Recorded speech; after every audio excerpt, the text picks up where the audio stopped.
produk apa ya? Eh, Kayak produk ojek online lah gitu. Produk ojek online kita perlu cari tahu gitu kebutuhan berapa banyak sih orang di Indonesia yang butuh akan transportasi ojek gitu kan.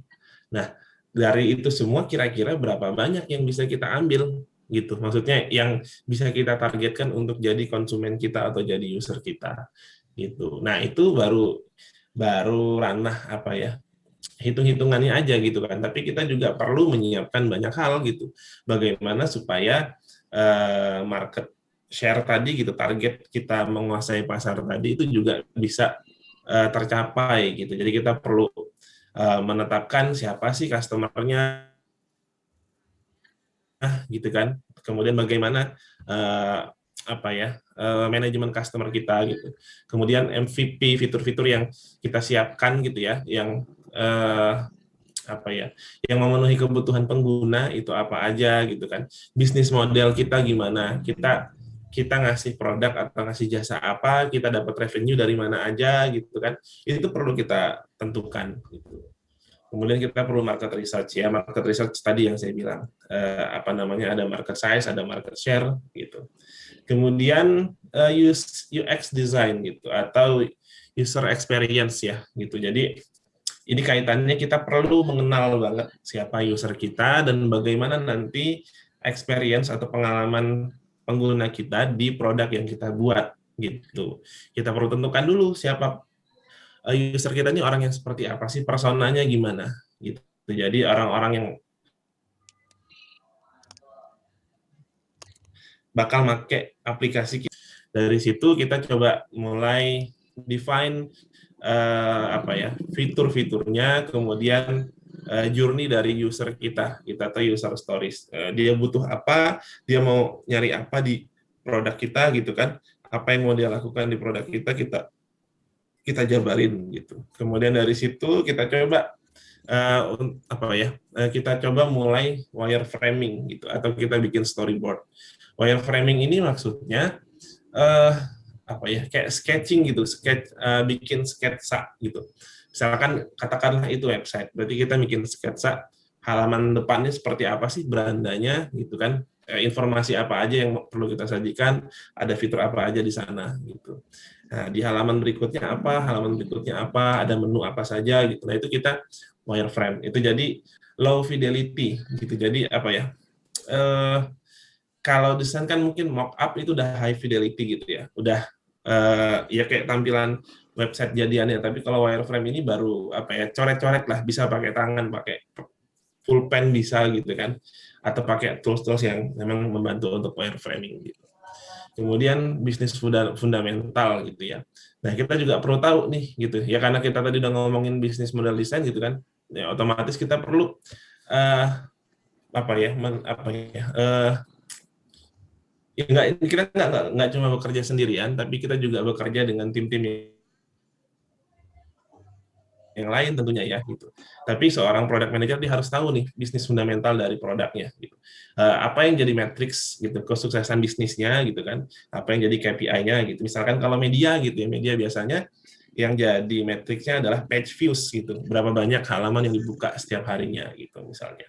Kemudian pricing dan financial modeling. Nah, dari itu semua, dari matriks-matriks itu gimana impact-nya ke revenue-nya gitu, ke pendapatan ya untuk perusahaan gitu. Kemudian communication with stakeholders gitu. Nah, seorang ini yang penting juga nih. Seorang product manager dia adalah selain dia leader atau mini CEO dari produknya, dia juga apa ya, orang yang bertanggung jawab untuk bridging ke semua stakeholders terkait gitu. Mulai dari atasan, tim yang lain gitu kan, bahkan sampai klien dan sebagainya gitu ya. Nah, seorang produk atau third party gitu ya, itu seorang product manager punya tanggung jawab ke situ untuk menjalin komunikasi, untuk mengkomunikasikan apa kebutuhan dari produknya, untuk mengkomunikasikan apa ya, kelebihan, keunggulan dan sebagainya dari produknya gitu. Jadi nggak jarang seorang product owner juga ketemu dengan banyak orang gitu, ngejelasin bagaimana produknya atau mungkin cari insight gitu. Penting banget juga dia untuk ngejalin komunikasi dengan user-user atau penggunanya gitu. Ya, Gitu. Oke, nah kalau teman-teman penasaran gitu ya, apa sih area product management atau area kerjanya seorang product manager? Ada 3 bidang gitu ya, yang mana itu saling beririsan dan disitulah area seorang product manager gitu. Ada UX gitu, user experience gitu. Dia harus paham, seorang product manager itu harus paham soal bagaimana fundamental dari user experience gitu. Bagaimana pengalaman pengguna, bagaimana kita cara meriset kebutuhan user, bagaimana cara kita meriset atau memvalidasi gitu ya user experience dari produk kita ke user gitu. Artinya kita perlu melakukan testing, kita perlu melakukan wawancara mungkin gitu ya dan sebagainya. Dia juga harus paham soal teknologi gitu. Nah, teman-teman, saya latar belakang IT, teman-teman juga latar belakangnya IT. Jadi knowledge kita itu sangat berguna gitu. Apa ya? Dalam menjalankan peran kita sebagai seorang product manager gitu. Apakah seorang product manager itu ngoding? Enggak gitu.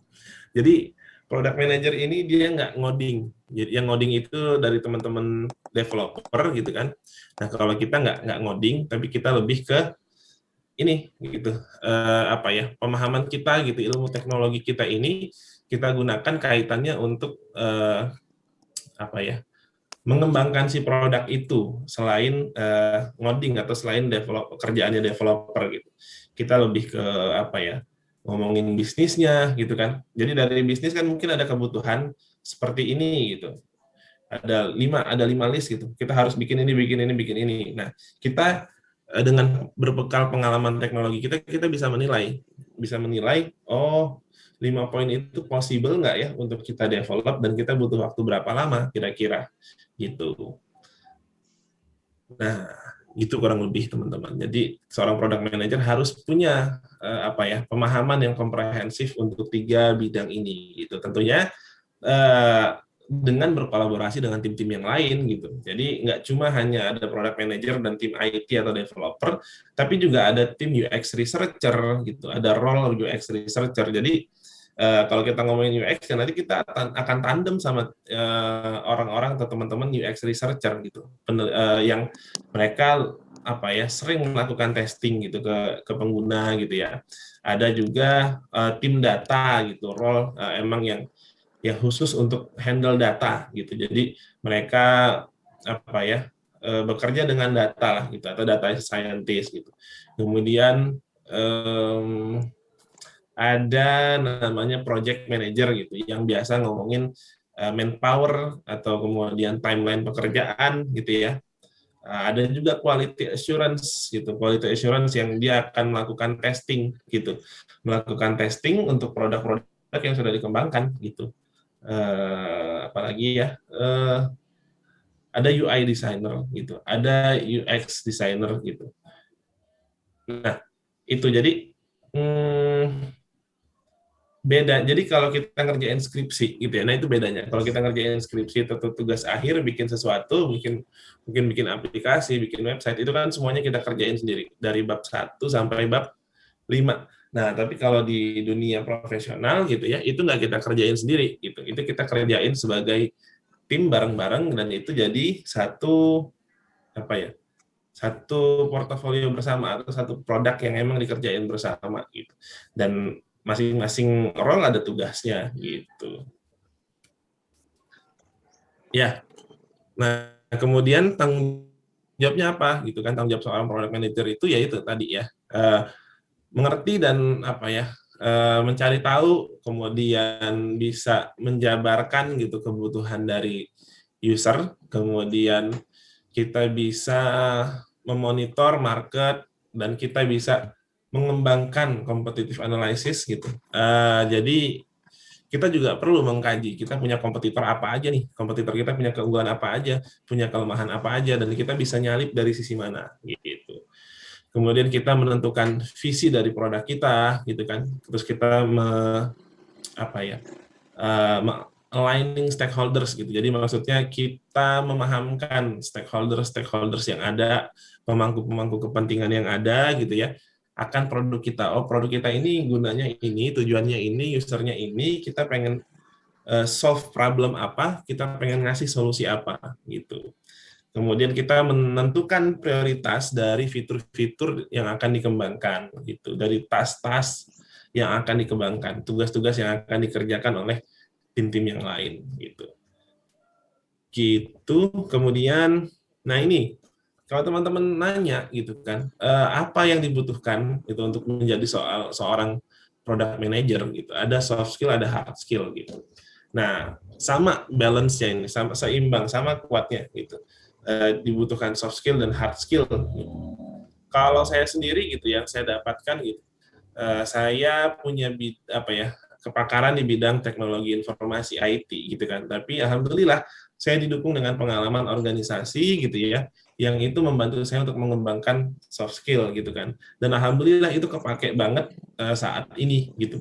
Terutama saya suka sekali dengan diskusi, ngobrol dengan orang, elaborasi ide, kemudian berpikir kreatif dan sebagainya, itu sangat sangat membantu gitu. Nah, ini soft skill-nya ada leadership, profesionalisme, attitude kita, willingness kita, kreativitas, manajemen waktu gitu ya.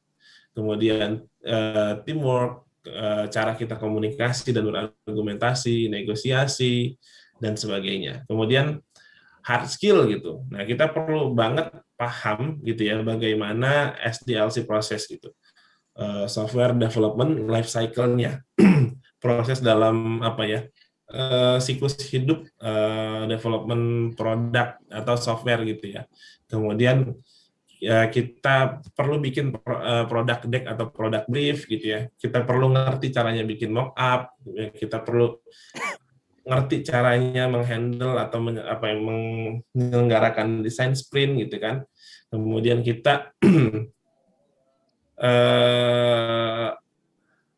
ngerti caranya bagaimana untuk meriset apa ya, mungkin dengan desk research gitu atau dengan research secara langsung ke user gitu ya, terkait produk, terkait market gitu. Kemudian kita paham UI UX fundamental, kemudian paham framework untuk bekerja gitu, agile, scrum dan sebagainya. Paham bagaimana menganalisa data gitu ya, kita mampu menganalisa data dan kita paham bagaimana growth hacking gitu atau bagaimana apa ya, growth dari sebuah produk itu misalkan kan user gitu. Nah, bagaimana cara kita meningkatkan jumlah usernya gitu. Nah, ini kurang lebih proses dari product development gitu ya. Biasanya seperti ini gitu. Bisa beda-beda dari tiap perusahaan sebenarnya. Ada proses ideation, ada proses product definition, prototyping, kemudian proses desain. Tapi desain itu divalidasi lagi, di testing dulu gitu kan. Kemudian di di develop juga oleh tim IT, baru kemudian rilis gitu ya. Dan kemudian bisa komersialisasi atau rilis itu maksudnya dia udah launch ke publik gitu, udah apa ya, bisa digunakan oleh publik, semua bisnis prosesnya bisa berjalan. Nah, dari situ bisa datang revenue gitu. Nah, ini kurang lebih ada beberapa product development tools yang perlu kita tahu gitu ya. Ini cuma pengenalan aja sih kepada teman-teman. Ada ideation, itu produk yang terkait dengan ideation-nya, desainnya, organizing-nya, performance tracking, monetization, quality assurance, dan development gitu. Nah, ini produk apa ya, tools-tools yang bisa kita pakai untuk ideation gitu. Fungsinya mungkin bisa dipakai buat brainstorming, mind mapping, design thinking, itu kolaborasi dengan teman-teman gitu ya. Bisa pakai Miro, bisa pakai X9, Draw.io, Lucidchart dan sebagainya. Nanti teman-teman bisa explore sendiri sih gitu. Nah, design tools yang biasa dipakai gitu ya. Ada Figma, ada Sketch, Adobe XD, Balsamiq, Marvel, Zeppelin gitu ya.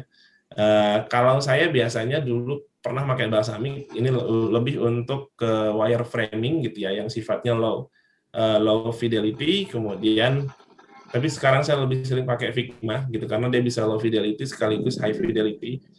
Begitu juga dengan Sketch dan XD gitu. Nah, kalau Marvel dan Zeppelin ini lebih ke prototyping. Tapi saat ini prototyping juga udah bisa di Figma, di XD gitu ya.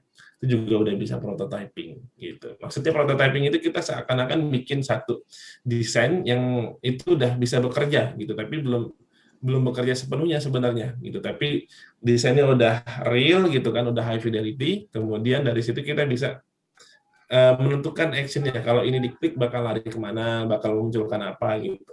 Nah itu, jadi bisa dibikin seperti itu gitu.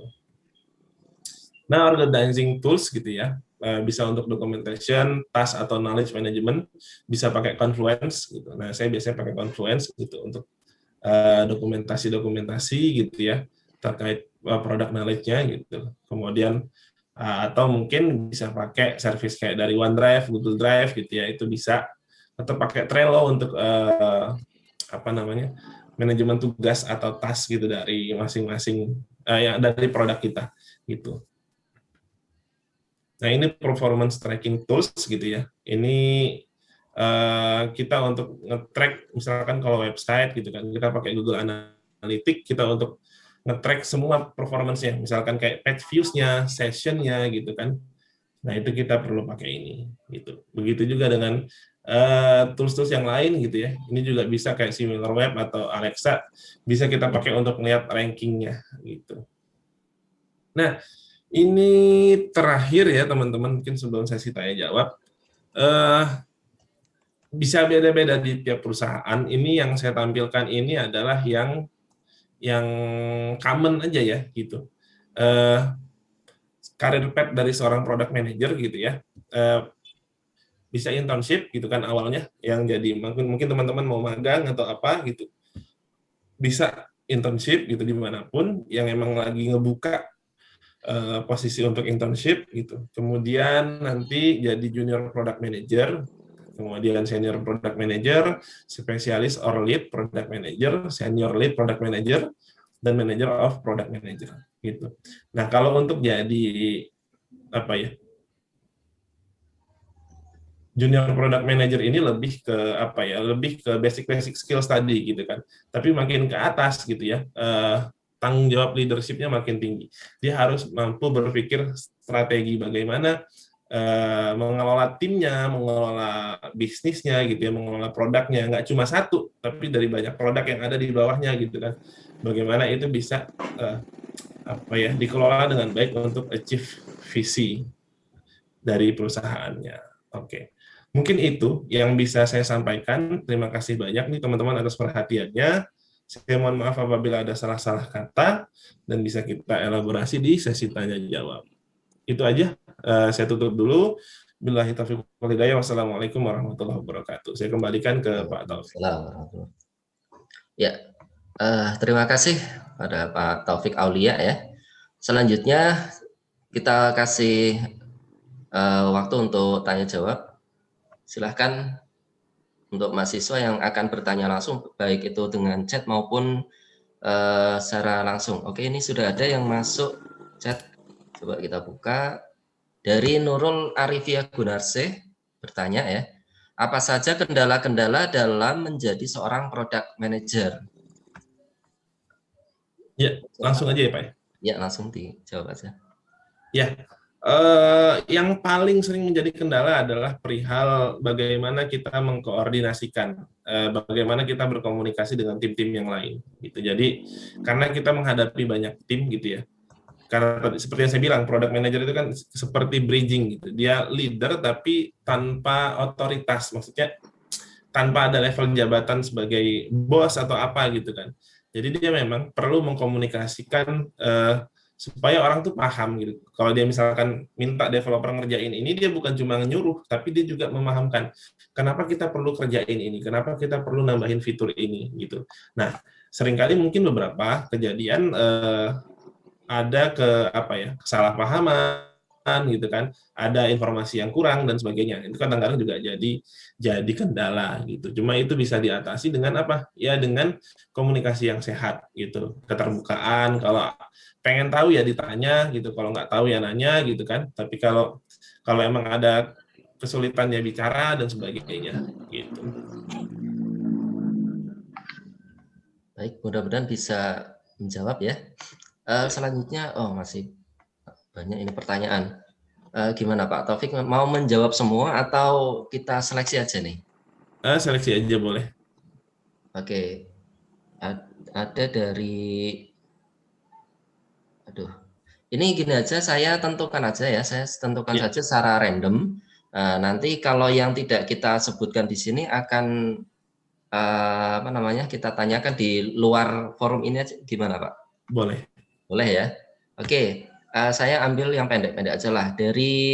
Susi, dari Susi Nurindasari bertanya, nah ini yang penting nih, apakah semua bidang jurusan lulusan bisa menjadi product manager? Oke. Kalau itu saya nggak punya jawaban pasti. Saya nggak punya jawaban pasti. Cuma saya punya pengalaman di ada pernah bekerja dengan beberapa product manager gitu ya, di tim-tim dari kantor-kantor saya sebelumnya juga yang memang bukan lulusan IT. Misalkan ada yang anak lulusan teknik kimia, tapi dia jadi product manager dari produk IT gitu, produk digital. Ada yang lulusan industri, ada yang lulusan manajemen gitu. Jadi saya rasa sih ini nggak terkonsentrasi hanya untuk lulusan manajemen saja atau lulusan IT saja, tapi juga beberapa jurusan lain yang memang mendukung requirement seorang product manager itu, saya rasa bisa masuk. Tapi kembali ke peraturan perusahaan dan si atasan nanti yang akan nerima kita, gitu. Dia butuh spek orang seperti apa, gitu. Artinya semua jurusan tuh punya peluang ya Pak ya? Punya peluang gitu, tapi saya nggak bisa pastikan jurusan apa aja. Ya, berarti dikembalikan dari perusahaannya itu sendiri gitu ya, butuhnya yang seperti apa. Oke, lanjut pertanyaan berikutnya. Ini 2 lagi aja Pak ya, ini saya Ya ambil yang boleh Pak. pendek-pendek aja. Ya. Dari Amalia Gian Fadila, apa saja tantangan bagi seorang product manager selama bekerja? Monggo Pak. Iya, tantangannya tadi pertama seperti yang sudah saya sampaikan, perihal koordinasi dengan tim-tim yang lain.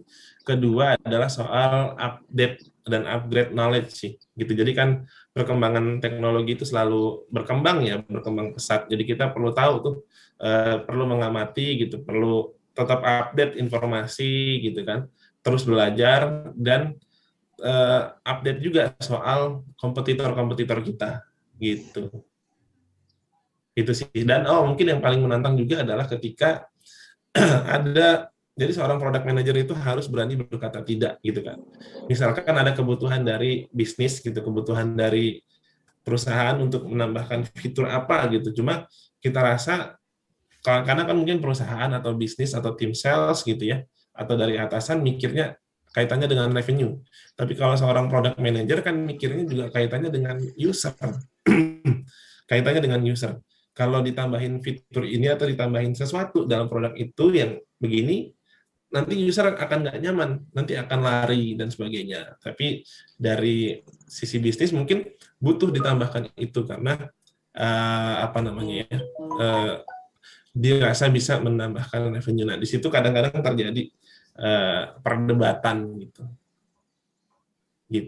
Gitu. Itu menantang sih menurut saya. Gitu. Oke, mudah-mudahan bisa menjawab. Ini sebenarnya kita waktunya sampai jam 10 menit, Pak. Nah, Ya. tapi saya kembalikan pada jenengan, apakah satu pertanyaan lagi atau kita selesaikan sampai 10 menit? Boleh 3 pertanyaan lagi, Pak. Oh, 3 pertanyaan. Oke. Ini qadarullah orang tua saya positif COVID, jadi saya perlu ada yang dilakukan gitu segera. Iya. Kemarin baru tahunya, gitu. Mohon doanya dari teman-teman semua supaya bisa segera pulih. Ya, kita semua mendoakan mudah-mudahan segera pulih ya. Oke, pertanyaan pendek-pendek aja saya ambilnya. Kemudian dari Rizky Dwi Saputra, kalau product manager tidak tahu coding, bagaimana bisa tahu programmernya itu sudah bekerja dengan benar atau tidak? Iya, oke. Product manager tidak perlu ngoding, boleh tahu cara ngoding dan boleh enggak gitu kan. Itulah kenapa tadi ada beberapa role gitu kan. Jadi ketika kita sudah develop sebuah produk, jadi produk itu nggak langsung launch gitu aja ke market, tapi juga ada proses testing atau quality assurance gitu.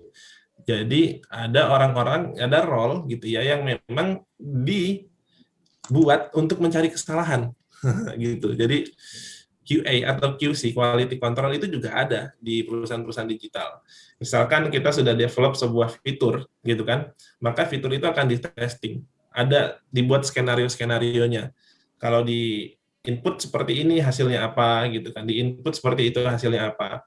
Terus dibikin juga skenario negatif testing gitu. Jadi kita coba cari-cari kesalahannya gitu dengan hal-hal yang mungkin kalau masukin spasi doang gitu ya, misalkan ada form input gitu, input password atau input username gitu. Nah kalau passwordnya spasi doang lolos nggak sih gitu kan password biasanya ada aturan mungkin harus gabungan dari angka dan huruf gitu kan. Nah kalau angka doang bakal ditolak nggak sih gitu. Nah kayak gitu tuh. Jadi emang itu perlu dicek semua skenario terkait produk itu berjalan atau tidak, sampai yang ke negatif-negatifnya juga perlu dicek. Nah, itu tugasnya seorang quality assurance gitu. Oke, mudah-mudahan bisa menjawab. Selanjutnya dari Faisal Ajiwibowo. Apakah PT Kompas saat ini membuka kesempatan magang untuk mahasiswa? Jika iya, bagaimana alur pendaftaran magang tersebut? Nah, kalau itu nanti mungkin bisa ditanyakan ke pembicara berikutnya. Oh ya, kurang pas. Ya, selanjutnya ini yang terakhir ya. Iya, boleh. Yang terakhir, apa yang ditanya HRD saat kita, oh ini juga nggak pas ini Pak, tepat. Ini harusnya untuk pembicara berikutnya Pak. Ya, Ya udahlah ya ya. mungkin tips sedikit ya Pak, mungkin nyambung dari situ aja. Jadi terkait apa yang biasanya ditanyakan oleh seorang ketika wawancara gitu ya. Kalau mungkin kita fresh graduate itu, sebisa mungkin tunjukkan bahwa kita adalah orang yang memang apa ya, enak untuk diajak ngobrol gitu, suka elaborasi ide-ide, suka berpikir kritis, suka berpikir kreatif gitu kan, dan kita mudah untuk mengerti perihal bisnis gitu, user experience gitu ya. Nah jadi itu siapin dulu pemahaman soal user experience dan pemahaman-pemahaman dasar sedikit soal bagaimana membuat bisnis model lah gitu. Ya. Satu lagi boleh Pak? Boleh boleh. Ini pertanyaan simpel juga. Skill apa saja yang dibutuhkan untuk menjadi seorang product manager dari Iktafal Ma'arif? Ya, interpersonal skill, jadi kayak seperti leadership gitu ya, teamwork itu penting banget. Jadi soft skillnya teamwork, terus komunikasi, kemudian berpikir kritis gitu, berpikir kreatif itu perlu. Dan kemudian kalau untuk hard skillnya gitu, tadi ya gitu, kita pelajari bisnis model gitu, bisa membuat bisnis model, atau mungkin ada istilah bisnis model canvas. Nah teman-teman bisa cari tahu itu. Kemudian bagaimana membuat produk deck gitu, bagaimana membuat requirement sebuah produk gitu ya. Nah dokumen-dokumen yang dibutuhkan apa saja gitu, atau bagaimana mengkondak atau membuat melakukan riset untuk riset kebutuhan user gitu kan, itu juga perlu gitu. Nah kurang lebih sih seperti itu gitu. Nah, kembali ke area yang tiga tadi, user experience, kemudian bisnis dan teknologinya gitu. Oke. Saya rasa cukup ya. Ya Pak. Ya, cukup ya untuk Terima kasih teman-teman banyak. mahasiswa Ya. semua. Pertanyaannya cukup. Ini ada beberapa pertanyaan yang belum sempat kita sampaikan di sini karena tadi pertanyaan terlalu panjang. Nanti bisa kita jabri aja ke Pak Taufik ya. Berkenan Pak ya? Oke, terima kasih. Oke, karena Pak Taufik sedang ada keperluan yang tidak bisa ditunda ya, karena orang tuanya sedang COVID. Mudah-mudahan segera diangkat penyakitnya ya Pak. Kami semua mendoakan semoga bisa lekas sembuh ya. Amin. Ya, terima kasih Pak. Nah, ya dari pemaparan yang telah disampaikan tadi cukup menarik sekali ya. Apa-apa saja kiat-kiat sebagai product manager, kiat-kiat bagaimana menjadi seorang product manager ya. Sedikit yang bisa saya tangkap, tentunya tidak hanya sebatas memiliki hard skill saja ya, hard skill yang insya Allah teman-teman mahasiswa semua itu mumpuni ya, tapi yang paling penting adalah soft skill-nya. Nah, soft skill-nya yang perlu dipupuk juga. Nah, kebetulan tadi saya lihat profilnya Pak Taufik itu sebagai presiden ya, betul ya? Presiden BEM. Nah, itu cocok sekali ya, cocok sekali untuk Pak Taufik itu sebagai menjadi product manager, senior product manager. Oke, ini saja untuk pemateri pertama. Selanjutnya kita lanjutkan ke pemateri berikutnya oleh Ibu Maharani G. Maharani Sumakar, Sarjana Hukum sebagai HR Manager. Kepadanya waktu kami persilahkan, waktu dan tempat kami persilahkan.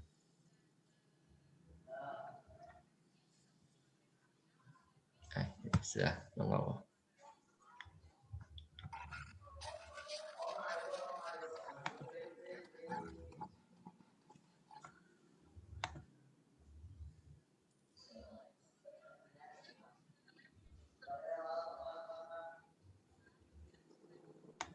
Iya, sebentar Bu, ini operatornya. Sudah Bu, silakan. Sudah di unmute. Loh, mati lagi.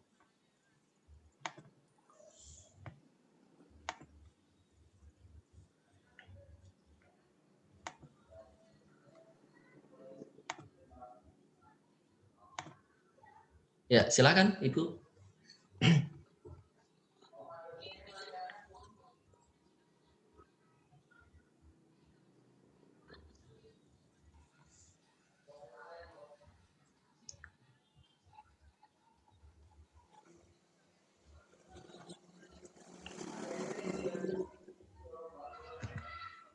Mohon maaf Ibu, suaranya belum terdengar.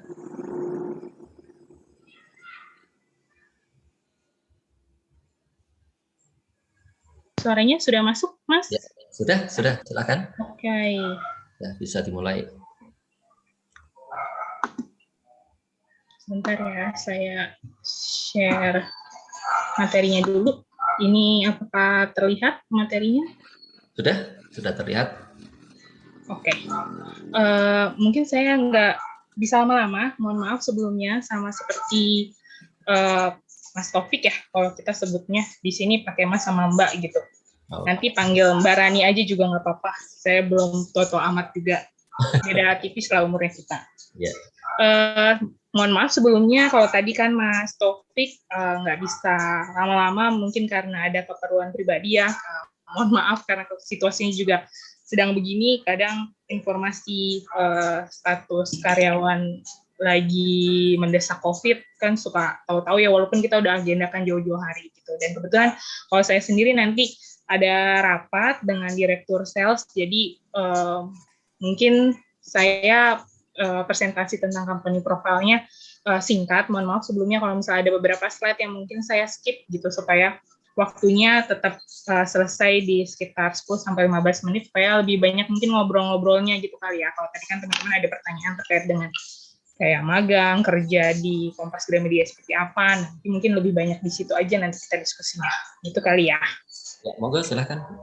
Oke, ini saya lanjut.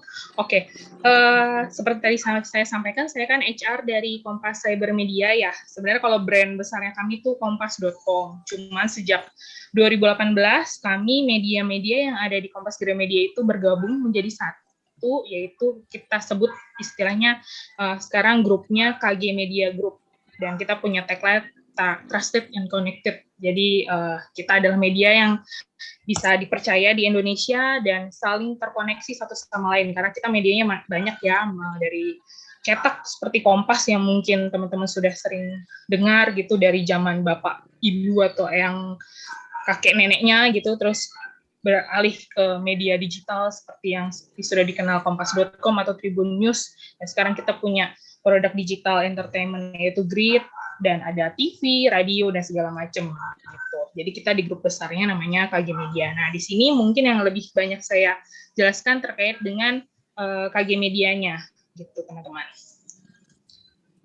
Nah, ini tadi yang seperti saya sampaikan, ini media-media kami, mulai dari print, maksudnya cetak ya, ada Kompas. Kalau untuk entertainment, printnya yang masih ada paling tinggal majalah anak-anak kayak Bobo atau National Geographic. Kalau kayak majalah remaja atau majalah dewasa, itu apa namanya sudah jadi pindah digital semuanya gitu.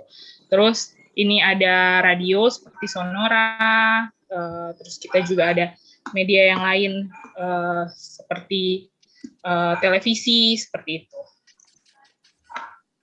Oke, ini details kurang lebih performa media kami ya terkait dengan broadcast. Untuk kelompok broadcast yaitu TV sama radio, kita punya 33 stasiun radio, dan TV kita juga berkolerasi dengan TV-TV di daerah gitu. Jadi kita ada 36 site di daerahnya untuk Kompas TV-nya.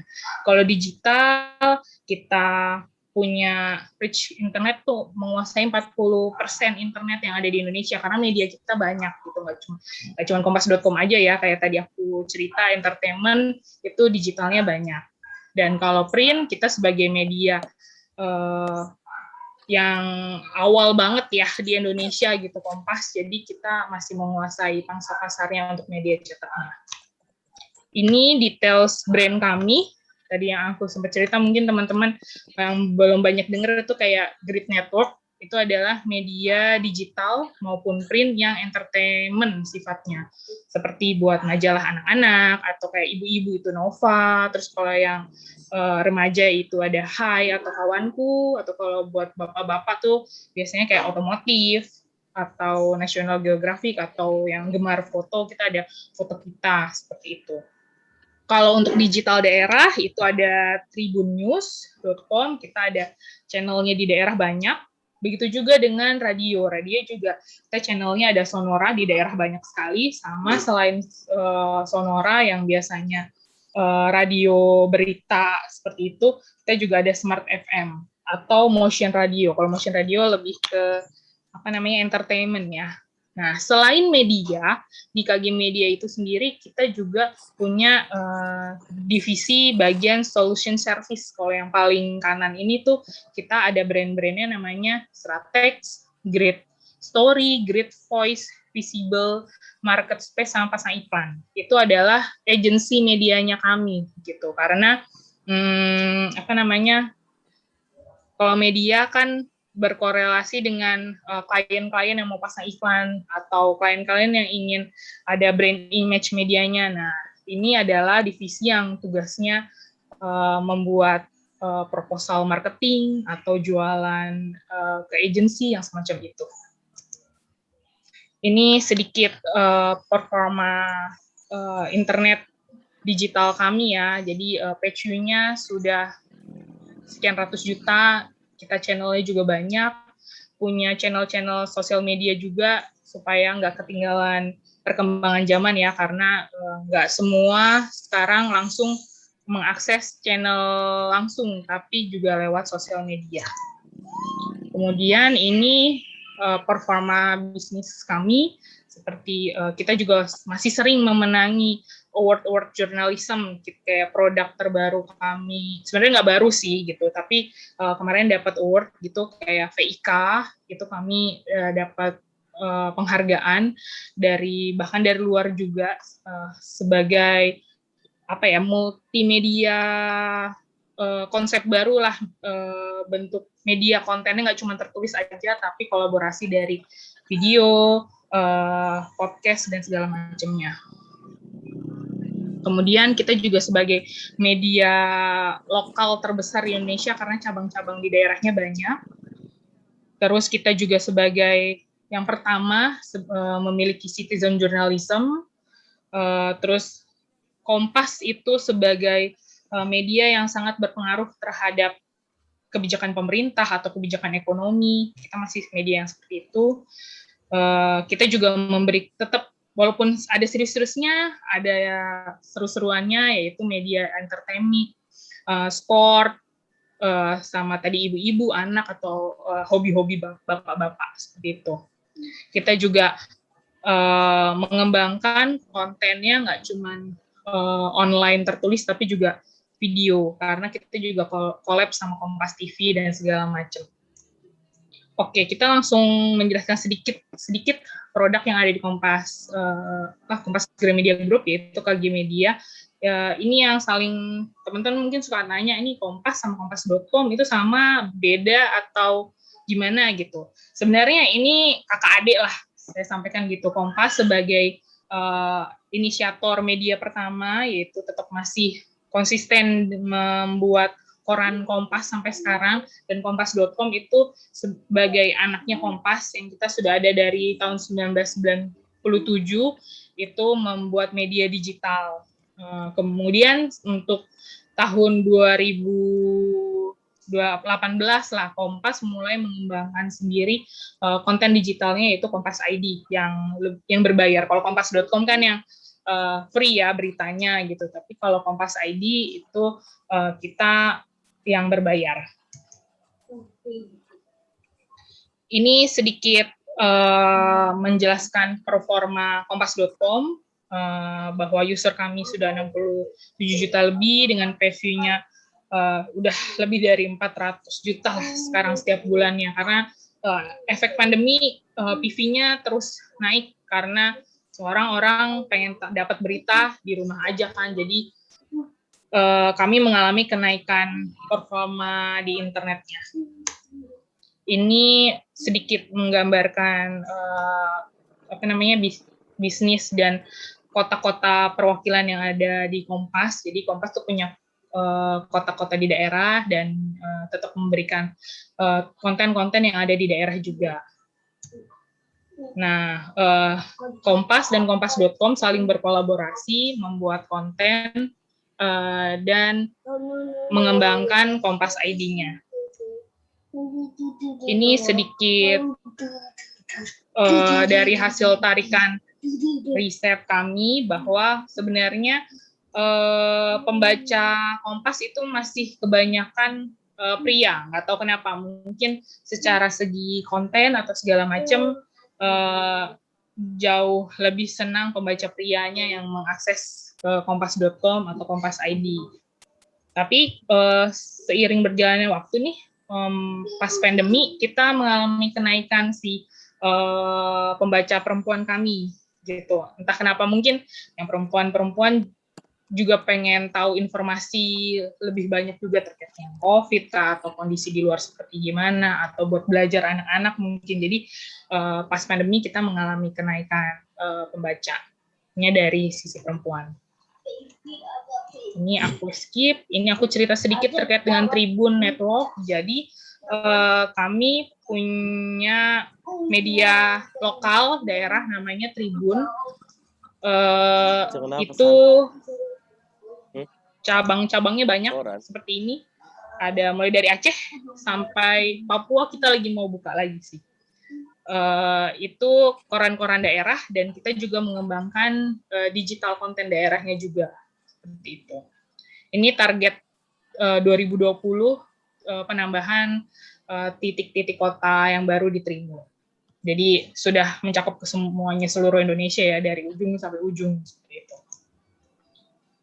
Sedikit lagi juga terkait dengan Grid Network. Mungkin ini yang masih belum banyak familiar teman-teman dengar gitu. Kalau kayak Kompas atau Tribun suka lah ya dengar ya, beritanya juga banyak. Ini kalau Grid Network kita sebut media entertainment-nya KG Media, yang mungkin secara brand teman-teman sudah kenal sebelumnya, kayak Bobo, Hai, atau otomotif, atau mungkin Nova kalau kayak ibu-ibu. Nah, karena ada perkembangan digital, maka Grid membranding media entertainment ini membranding kembali dengan nama baru, yaitu Grid Network.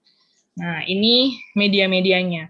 Memang untuk sekarang ini, karena kita harus ngikutin perkembangan zaman ya, juga pembaca-pembacanya usianya juga bergeser gitu. Ibu-ibu juga udah mulai paham internet, kalau misalnya anak-anak kecil juga udah mulai buka HP, terus remaja-remaja juga pengen tahu tentang otomotif atau hobi kayak fotografi atau komputer juga sukanya nyarinya dari internet, maka memang 5 tahun terakhir terjadi pergeseran dari media-media cetak, kami lebih konsentrasinya ke digital. Dan ini brand-brand yang masih terus berjalan sampai sekarang, dan ada pembagiannya, itu ada female, male, sama otomotif media.